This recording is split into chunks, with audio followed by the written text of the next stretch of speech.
you guys have so much going on with these bills. So I'm like, how do they even? It's hard to copy. Like, what do y'all do to identify whether it's real or fake? You know what I'm saying?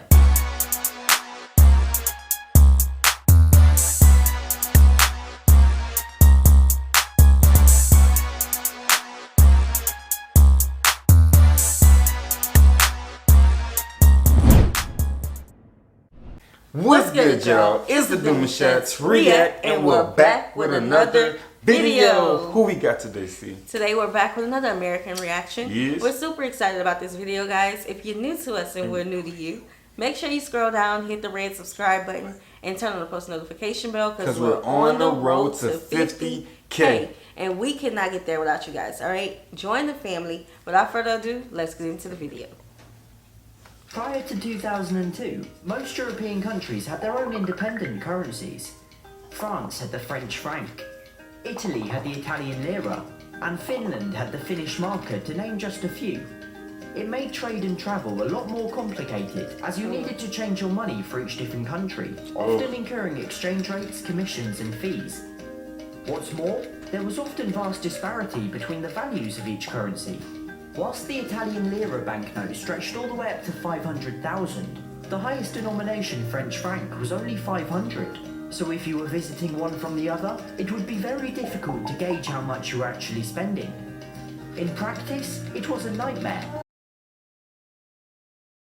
An obvious one, and it was an idea that had been talked about and was being worked towards for decades. Without getting into the precise history, the euro as we know it was first introduced for non-cash transactions on New Year's Day 1999, and then the first banknotes like in how coins ours on New is. Year's Day 2000. 500. The only countries that did not adopt the currency were Denmark and the United Kingdom, although there are several other EU countries who don't yet meet the economic criteria, but will make the change once they do. They've just finished releasing a new and updated series, which this video is going to take a look at. Now, I'm not going to get into any of the pros and cons of the currency, or any of the economic arguments or considerations. Instead, I'm going to approach the euro purely as a banknote collector, as someone who likes shiny and colourful objects with a cool story, not as a critic of the currency itself. If you enjoyed this video, please consider subscribing. Normally I'd go through and talk about each banknote individually, but with the euro it makes much more sense to talk about them collectively. These new notes are known as the Europa series, and they are very much a series, with each denomination just a slight variant on the overall design. Like the previous series, the notes have retained their size, colour and the theme of European architecture. The front of each denomination displays a window or doorway to represent openness and cooperation, whilst the reverse depicts a bridge, symbolising communication. The €5 sees a classical architecture style, the 10 Romanesque, the 20 Gothic, the 50 Renaissance, the 100 Baroque and the 200 a 19th century iron and glass theme. The old 500 note had the theme of modern 20th century architecture, although has been discontinued and is slowly being removed from circulation. Importantly though, none of the specific doorways, windows or bridges shown are real. They're fictional designs, intended to represent each of the original members but without unfairly representing one more than the other.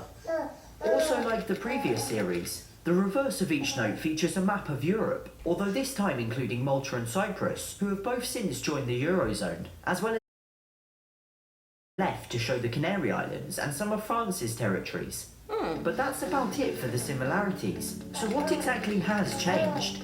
Well, the denomination in the bottom left has been replaced by one in green colour changing ink, making it difficult to replicate. And on the 100 and 200 notes, it even contains tiny euro symbols. There's also a larger holographic strip on the right, this time containing an image of Europa, a figure from Greek mythology after whom the continent... So quick question, how do you guys identify a fake bill from a real bill? Because for us, they have to put the money up, swipe it with a marker, and do a color thing or something like that. But you guys have so much going on with these bills, so I'm like, how do they even... It's hard to copy. Like, what do y'all do to identify whether it's real or fake? You know what I'm saying? Counterfeit money. Drop that in the comments. It was named.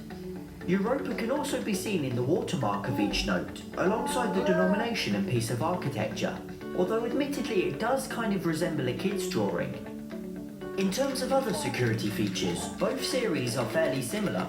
Obviously, they all feature the Orion constellation, a group of 5 circles or donuts which can be detected by printers and computer software in order to prevent photocopying. This feature was included on banknotes in secret for many years. But I'm saying that like in grocery stores or things like that, they gotta run it through a computer system? In every commerce thing? Because I know money exchange be fast. Yeah.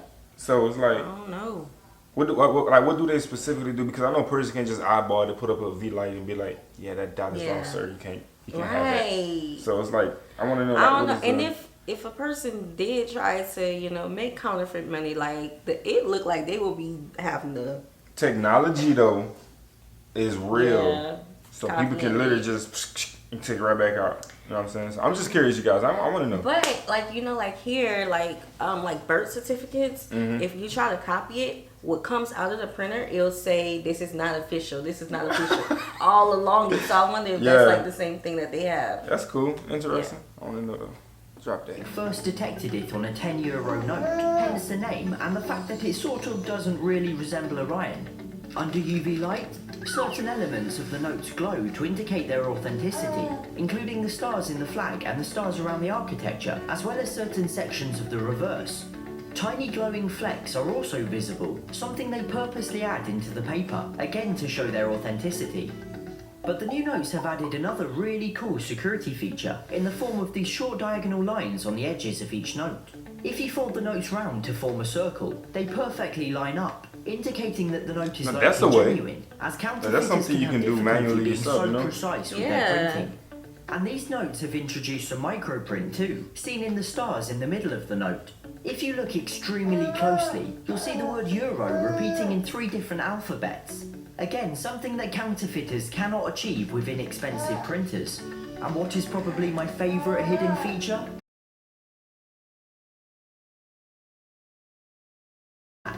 However, having said all that, you'd be right to accuse these notes of being boring. They're deliberately plain and devoid of any personality. Europe is an exceptionally diverse continent, with the finest architecture on the planet, and yet they've opted for fictional designs. But I do understand it. These banknotes are used by an ever-increasing number of countries, and they can't be seen to favour certain ones. And where the banknotes fall short, the coins certainly deliver. The euro coins are arguably the coolest and most collectible in the world. Each country has their own designs, and they can therefore be much more personal. The Colosseum features on the Italian 5 cents, for example, and the Brandenburg Gate on the German 10.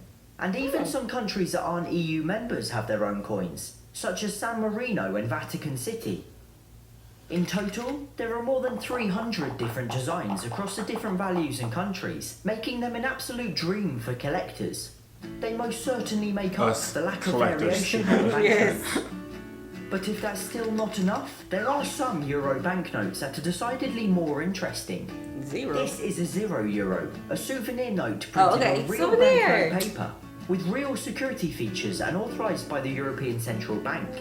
It has a watermark, glows under UV light, and feels and looks exactly as you'd expect a real euro to. And whilst this one features the atomium in Brussels, like the coins, there are literally hundreds of different designs. So whilst the euros themselves might be slightly dull, that's necessary. They're the second most traded currency in the world, and represent such a vast population area. And though they might have sacrificed some infinitely more interesting notes in the process, we got some pretty cool coins out of it, and the euro has undoubtedly made life a lot easier. Okay. Yeah, next big move for the money out there is going to be another big move, because they just keep advancing. You guys, security features are polished to the T. You guys killing it. It's like no way possible somebody at all. could, try to reproduce it. Mm-hmm. So you guys have been saying that you wanted to send us some of the souvenir money.